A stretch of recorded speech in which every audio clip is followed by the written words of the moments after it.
Some of you have been faithful, disciplined, hardworking, responsible, and exhausted for far too long.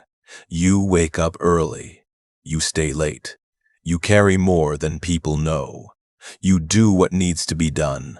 You try to be grateful. You try not to complain. You tell yourself that if you just keep pushing, eventually life will open. And yet somehow, no matter how much effort you pour out, the results keep coming back smaller than the sacrifice. So you start asking dangerous questions in private.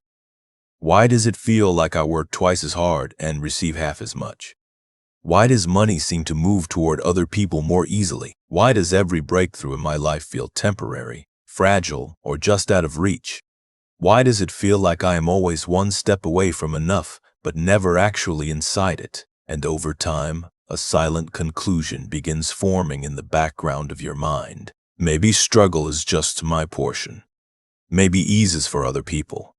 Maybe abundance is for the lucky, the connected, the chosen, the gifted, but not for me. But hear me carefully. That is not truth. That is conditioning, because many of you are not blocked by laziness. You are not blocked by a lack of intelligence. You are not blocked by a lack of effort. You are blocked by a scarcity loop that has trained your nervous system to expect less, brace for loss, distrust overflow, and unconsciously repel the very resources you keep praying for. You have learned how to hustle, but you have not yet learned how to receive. You have learned how to survive, but you have not yet become safe with increase. You have learned how to chase money through pressure, but you have not yet rewired the deeper script that keeps telling your soul, there is never enough. There will never be enough. And if something good comes, it probably will not stay. So today we are going deeper than budgeting advice, deeper than motivation, deeper than just work harder. Today we are confronting the frequency beneath the finances, the pattern beneath the paycheck, the identity beneath the income. Because once scarcity stops living in your body like a law, everything begins to change. Your decisions change. Your standards change. Your energy changes. Your openness changes. Your tolerance for under-receiving changes. And this is when life starts meeting you differently. Not because you became greedy, because you finally stopped partnering with lack. You were not created to spend your whole life serving a script that keeps you tired, afraid, overworking, and under-receiving. You were meant to become a person who can steward, welcome, and sustain more. And that rewiring starts now. Let us begin with the illusion of hustle, because this is where many people get trapped for years. They believe the answer to financial stress is always more force, more hours, more output, more sacrifice, more proving, more grinding until the body is tired, the mind is noisy, the spirit is thin, and somehow they still feel guilty for not doing enough. Now, let me ask you something. Do you ever look around and see people working less but receiving more? Be honest. Do you see people with lighter energy, calmer nervous systems, clearer boundaries, and somehow opportunities keep finding them? Do you ever wonder why some people seem to move with ease while you move with strain? Do you ever feel offended by how hard you have worked compared to what has come back? Because that question reveals something important. Many people are living under the illusion that hustle automatically produces abundance. But hustle by itself does not guarantee overflow. Sometimes hustle just produces more hustle. Sometimes strain produces more strain. Sometimes overworking becomes a self-perpetuating identity, not a bridge to freedom. And that is hard for people to hear, especially if they were raised to believe that exhaustion is virtue. Some of you were taught, directly or indirectly, that if you are not tired, you are not trying. If you are not overwhelmed, you are not committed. If you are not carrying too much, you are not responsible. If money has not cost you peace, then maybe you did not earn it honestly. So you built a life around pressure. And because pressure became normal, peace started feeling suspicious. That is where the distortion begins. Because if your body only recognizes struggle as legitimate, then ease will feel undeserved. If your identity is built around proving, then receiving will feel dangerous. If your worth is tied to overexertion, then abundance that arrives through alignment, clarity, relationships, timing, creativity, or clean positioning will almost feel illegal. This is the twist. The issue is not always your strategy. Sometimes the issue is your subconscious ceiling. A ceiling so old and invisible that you keep hitting it without realizing it is there. You say you want more money, but your nervous system does not trust it. You say you want overflow, but your body has been trained to expect loss.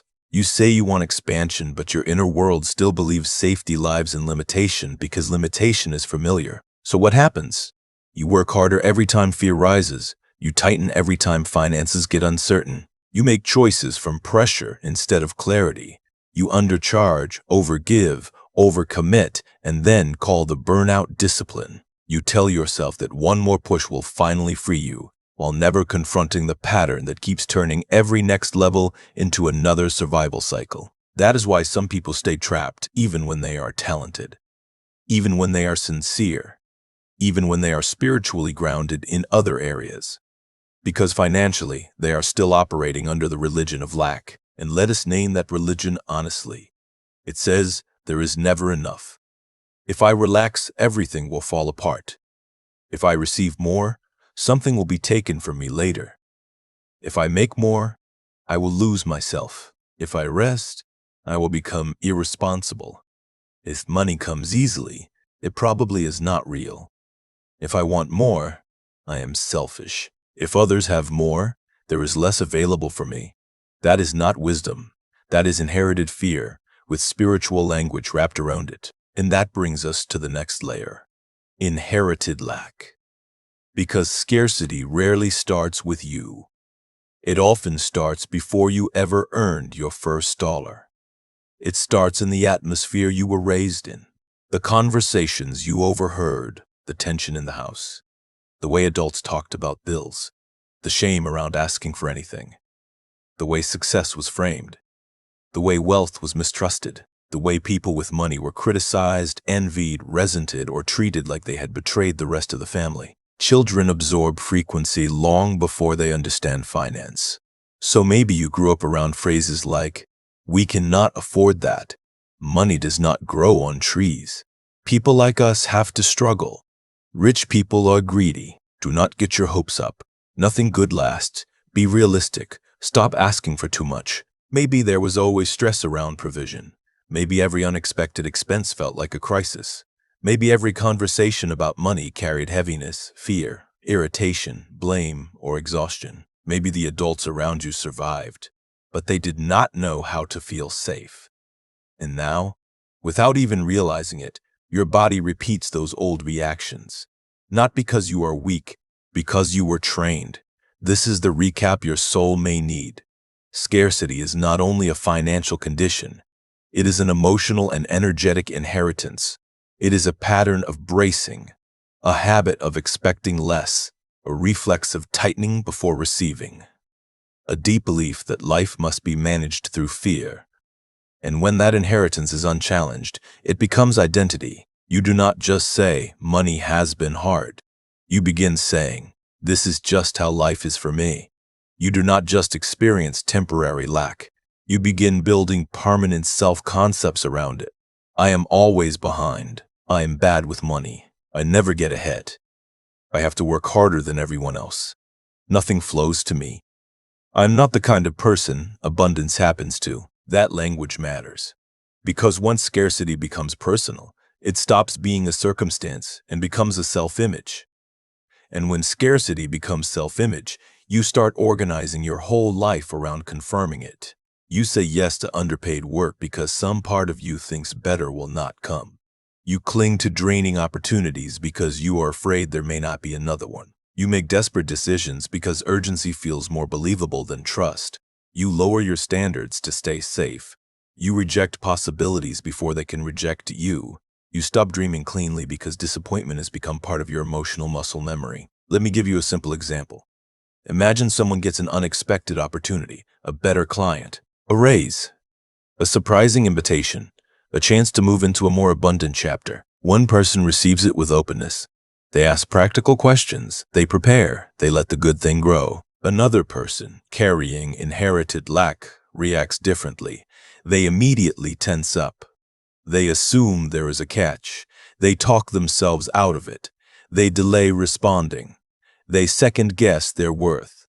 They sabotage the process through fear, avoidance, overthinking, or self-disqualification. Same opportunity, different internal frequency. That is why abundance is never just about what arrives. It is about what you can hold without collapsing into the old script. Because some of you do not just fear not having enough. You fear what more might require. You fear visibility. You fear responsibility. You fear judgment. You fear surpassing people you love. You fear being misunderstood. You fear losing the familiar identity of the struggler, because that identity has become woven into how you explain yourself. So even while praying for increase, another part of you is whispering, not too much. Not yet. Not me. It is safer to stay where I know who I am. And this is why the rewire matters. Not because positive thinking solves everything. Not because mindset replaces action. But because your inner set point influences what you notice, what you allow, what you expect, what you ask for, what you keep, and what you unconsciously push away. You do not build abundance by staying loyal to thoughts that worship lack. So now we begin the rewire. This is where the work becomes honest. The first step is awareness. Not vague awareness. Precise awareness. You need to identify the actual scarcity script running underneath your financial behavior. Not the polished answer, the real one. What do you actually believe about money? What do you believe about people who have more than you? What do you believe about ease? What do you believe about your own capacity to receive, keep, and steward increase? What do you believe will happen if life becomes financially lighter? This question is important, so let me ask it directly. What part of you is still expecting lack? What part of you still wakes up bracing? What part of you still assumes that every month will tighten? What part of you still thinks any breakthrough is temporary?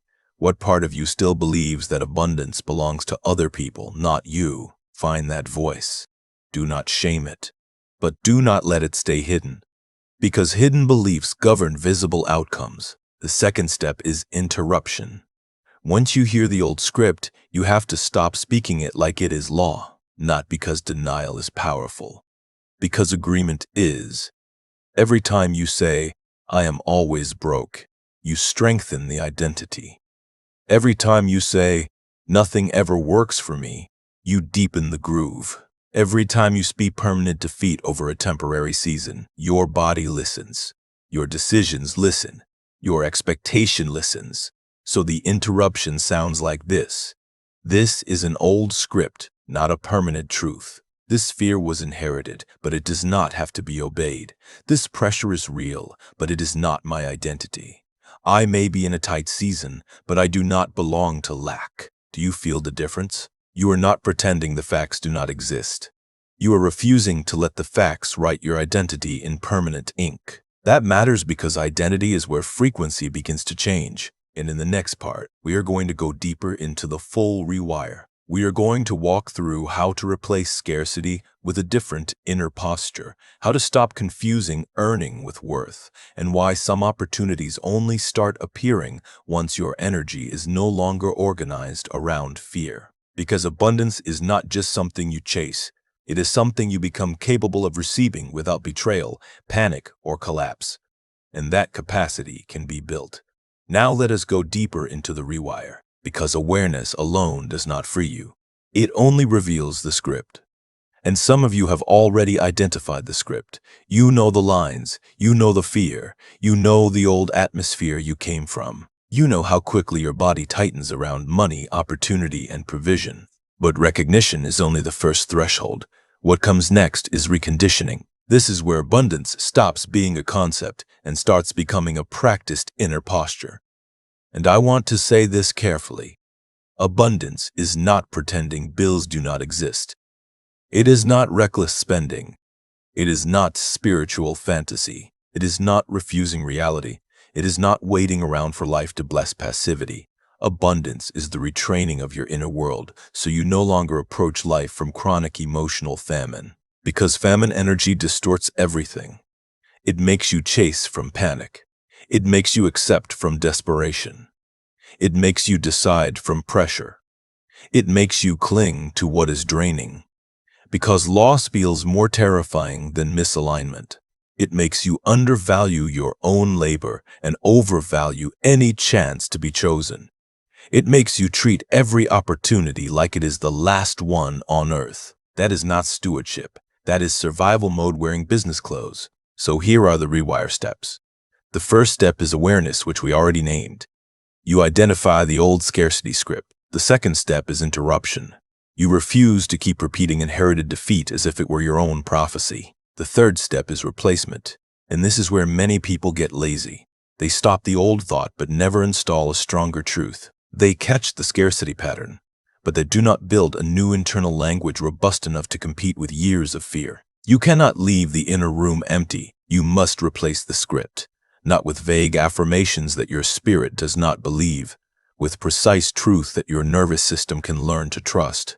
So instead of "nothing ever works for me," the replacement becomes "I am learning to create, notice, and sustain better outcomes."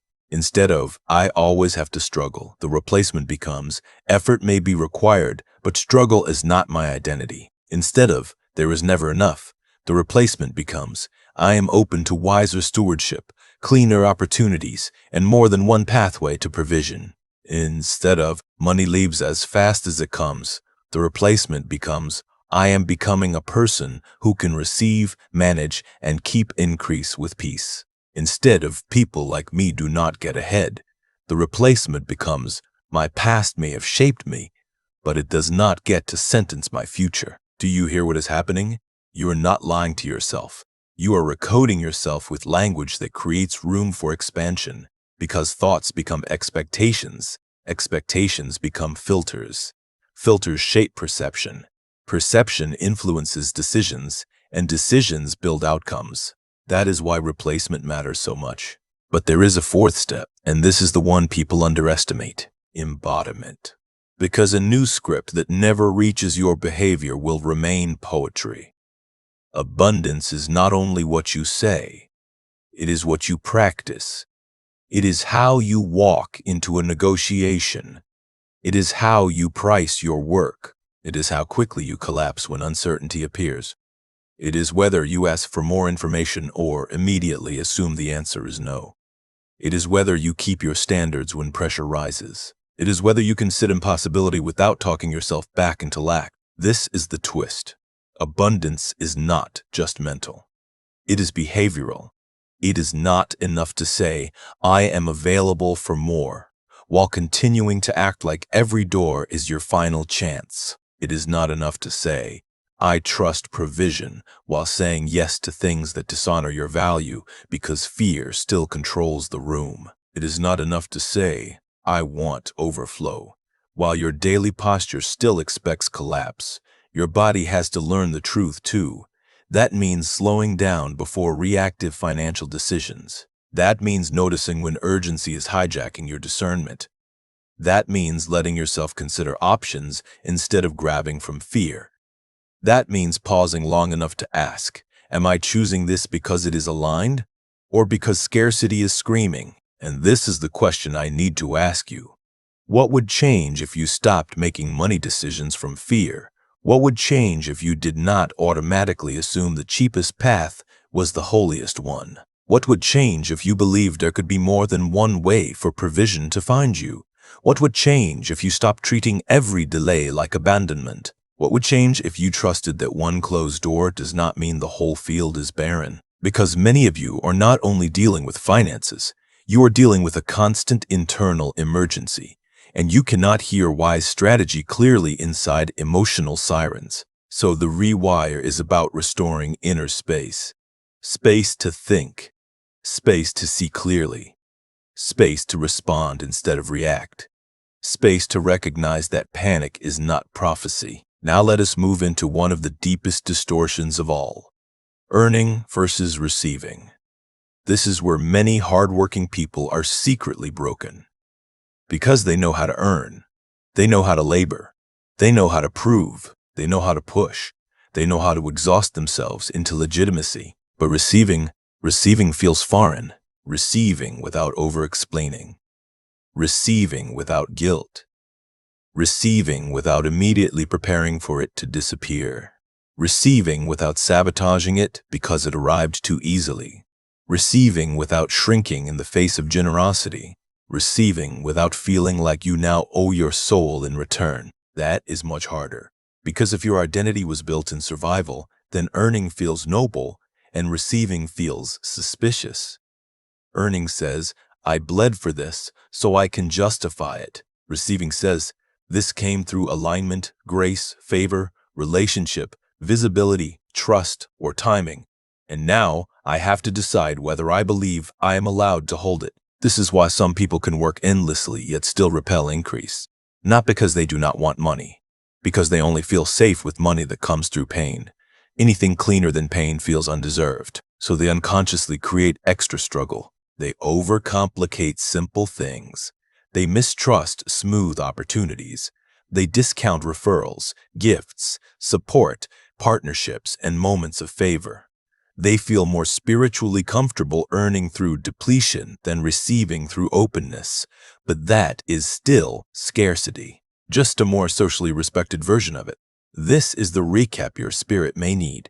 If you only feel worthy of what costs you peace, then abundance will keep feeling dangerous. If you can earn but cannot receive, you will keep capping yourself at the level of struggle your identity knows how to justify. And let me give you an example. Imagine two people do the same quality work. One of them gets paid and immediately says, good, I earned that, but also I should have done more.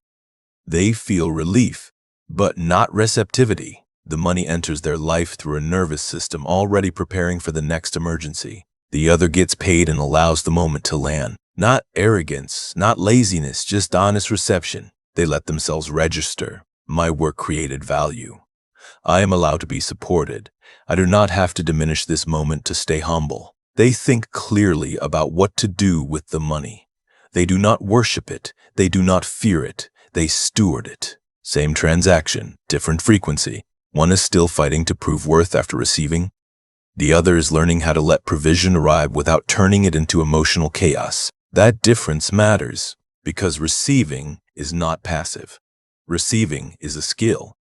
It is the ability to let good enter your life without immediately contaminating it with fear, guilt, suspicion, or self-rejection. Some of you need to practice that in very small ways. Receiving a compliment without deflecting it. Receiving help without shame. Receiving an opportunity without immediately listing the reasons you are not the right person. Receiving a higher standard of treatment without arguing with it. Receiving rest without calling yourself lazy. Receiving support without turning it into a debt of identity. If you cannot receive small good things cleanly, large good things will feel even more destabilizing. And that brings us to sudden opportunities. Because one of the strangest things about rewiring your frequency is that life often starts responding before you feel fully ready. A message appears, a new contact appears, a referral appears, a job opens, an idea lands, a path clears, a conversation turns. A person mentions your name in a room you were never in. Something shifts. And if you are still loyal to scarcity, your first response will not be gratitude. It will be suspicion. This cannot be real. There must be a catch. I am not ready. Why now? What if I mess it up? What if this is bigger than me? What if it disappears? What if I say yes and cannot sustain it? So instead of receiving the opening, you interrogate it until it dies. This is the twist many people miss. Sudden opportunities do not always enter the life of the most prepared person. They often enter the life of the person becoming available. Available in mindset. Available in identity. Available in expectation. Available in posture. Available to be seen, found, recommended, paid, elevated, and trusted. Availability matters. Because life can place something in front of you. But if your frequency still says, I am not the kind of person good things stay with, You may reject what you prayed for with your own frightened hands. That is why abundance is not merely about getting the opportunity. It is about having the internal capacity to say yes without immediate self-sabotage. And now I want to ask you something important. How do you react when life offers you more than you expected? Really think about it. Do you open or do you tighten? Do you get curious or do you get suspicious? Do you prepare or do you start rehearsing collapse? Do you let the possibility breathe or do you rush to disqualify yourself before anyone else can? Your answer reveals your current set point, because scarcity does not only show up when money is low. Sometimes scarcity shows up when increase appears and your body still cannot believe it. You start hearing thoughts like, "This is too good to last. I should not get excited. I do not want to count on this. I am probably missing something. I should stay small just in case. Let me not hope too much." And while caution has a place, chronic suspicion can become a form of self-protection that blocks expansion. It keeps you half open, half committed, half receiving, half present. And abundance cannot fully land in a life that only opens 1 inch at a time out of fear. That does not mean you become naive. It means you become available without being foolish.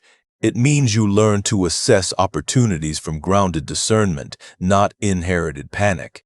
You ask practical questions. You check the details. You use wisdom, but you do not let old fear narrate every open door as danger. That is a different posture, a clean posture, a mature posture, a rewired posture. Because the goal is not to become obsessed with money. The goal is to become calm enough around provision that money no longer controls your identity, your nervous system, or your self-worth. And once that calm begins to form, something else becomes necessary: maintenance. Because it is one thing to experience a breakthrough. It is another thing to sustain a different frequency long enough for abundance to stop feeling like an exception and start feeling like a new standard. That is where we are going next.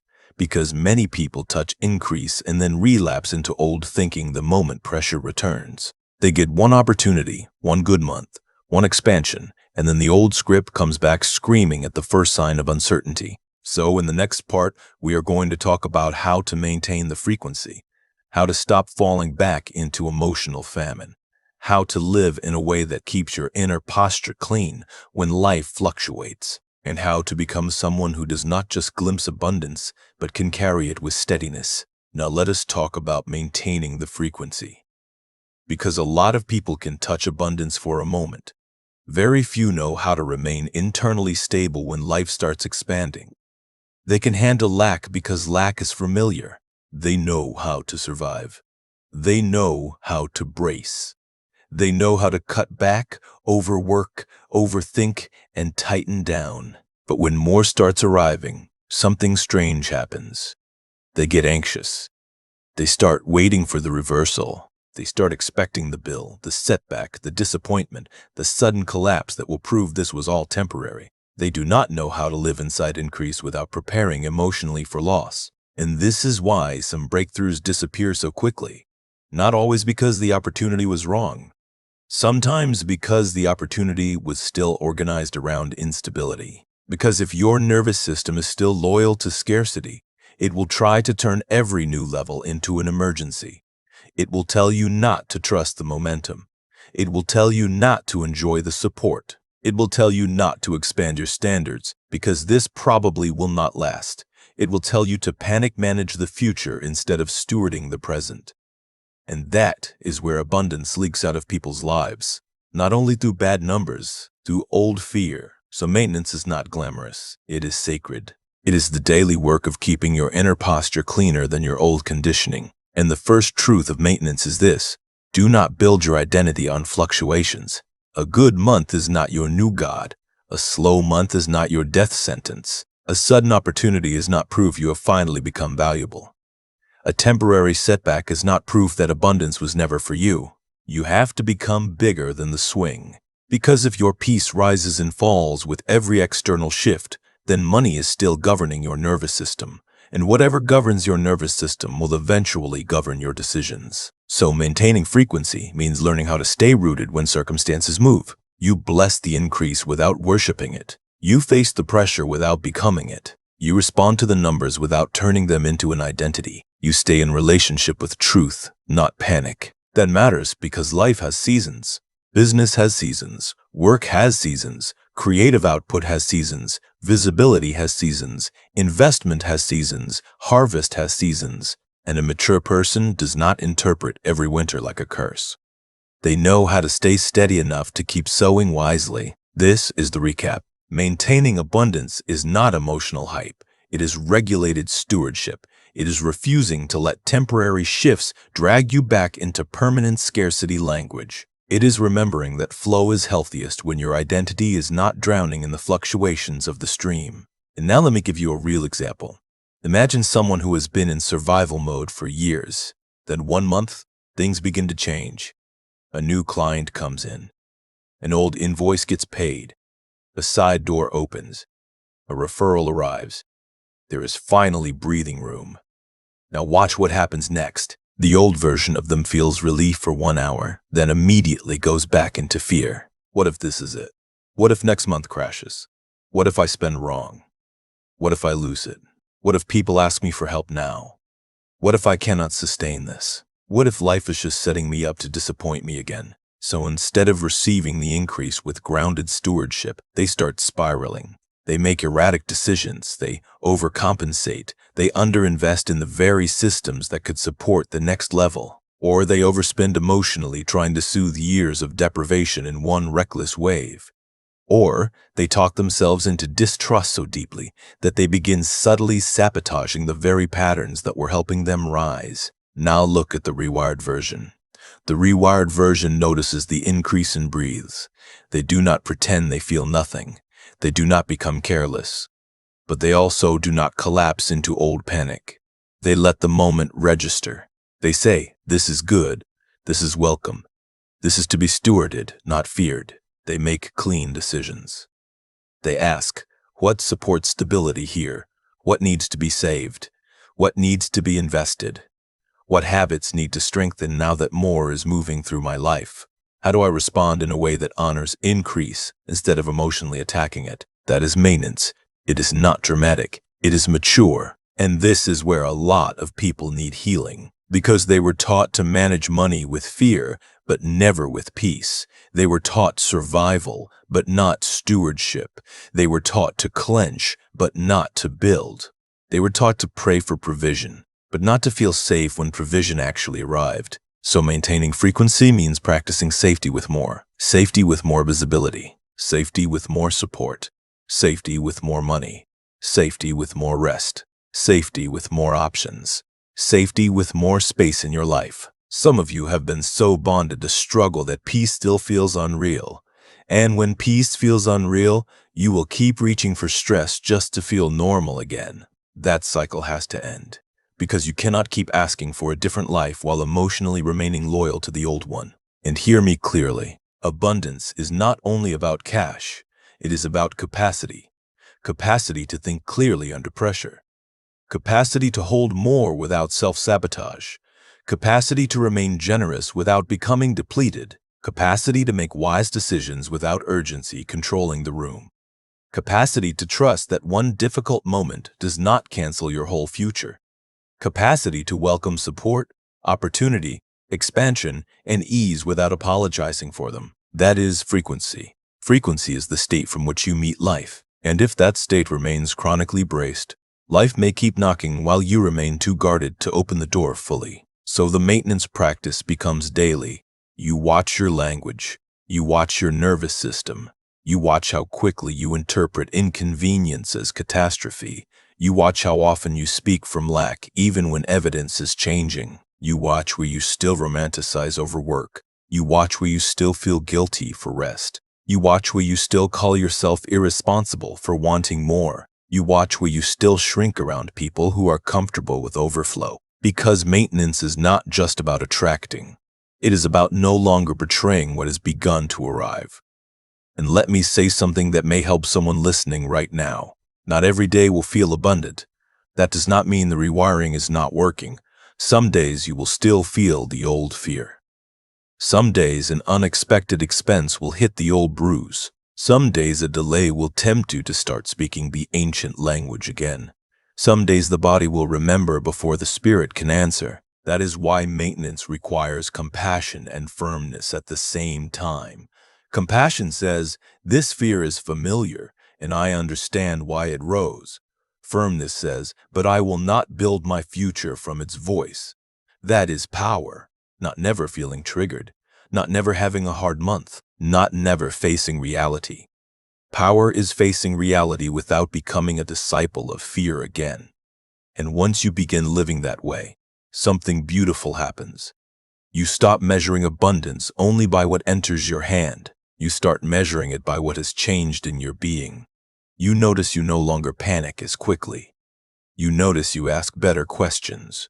You notice you recover faster after financial disappointment. You notice you no longer say yes to everything out of desperation.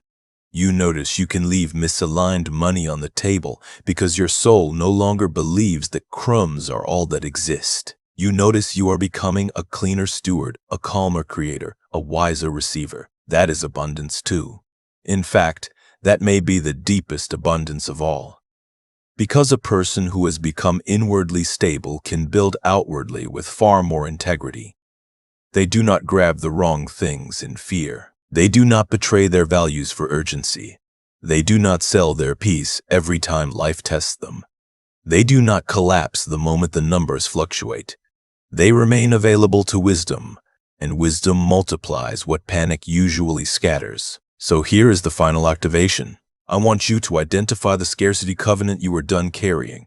Not just the thought, the covenant, the agreement, the sentence your life has been living under. Maybe it is this: I have to struggle harder than everyone else to deserve enough. Maybe it is, nothing good stays. Maybe it is, if life gets easier, something bad will happen. Maybe it is, I am not the kind of person opportunities choose. Maybe it is, I can earn, but I cannot receive. Maybe it is, there is never enough for me. Find the sentence, and now break agreement with it, not emotionally only, verbally, intentionally, spiritually, practically. Say, this script may have shaped me, but it does not own me.